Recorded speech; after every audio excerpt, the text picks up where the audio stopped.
તો શું લાગે 2027માં આપની સરકાર બનશે? હજી હું એમ કહું છું કે આ ફેર તો નહીં લાગે, આ ફેર અડધો ઝટકો લાગશે. બાકી હજી આપણે 5 વર્ષ વાટ જોવી પડશે. બાકી આવશે બોટાદ ખરું. સુરેન્દ્રનગરમાંથી ઝટકો લાગશે પૂરો? હા, પૂરો લાગશે. સુરેન્દ્રનગર જિલ્લામાંથી આ ફેર કાયદેસર ખાડો પડશે, બોટાદમાંય પડશે અને આપની સરકાર જ આવશે. પછી એક સવાલ એ છે, તમારા સમાજના જ ધારાસભ્ય હતા બોટાદમાં જ્યારે કડદાકાંડ થયો, ઉમેશ મકવાણા, એણે તમારી સંભાળ લીધી છે? સમાજ નામના જાતિવાદના નામે રાજકારણ થાય છે. હા. તમે મત જાતિ જોઈને પેલા આપતા, તો શું ઉમેશ મકવાણાએ તમારી સંભાળ લીધી છે? ના, નથી લીધા. નથી, આયા જ નથી. ને અમુકનો વિરોધ કર્યો છે કે આ તેમ ખોટું કર્યું છે.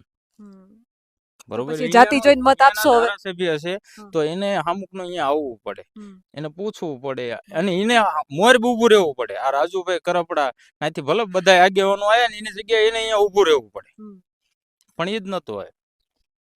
તો હવે જાતિ જોઈને મત નહીં આપો? નહીં આપે. હવે જાતિ જોઈને નહીં, હવે તો એક પરિવર્તન અને આપણે માણસ જોઈને દેવાનું છે કે આ માણસ સાચો છે, આ હરેશભાઈ વાટુકિયા છે, તો હરેશભાઈ વાટુકિયાને આપણે એક દાણ એમને તક દેવાની, એમાં ના નહીં. 5 વર્ષ એ આવી ગયા કામ ન થાય તો એનો ઓહાપો થાય.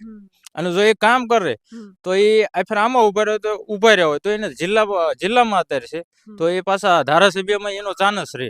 કામ કરે તો પરિવર્તન આવે તો એનું આગળ હાલે.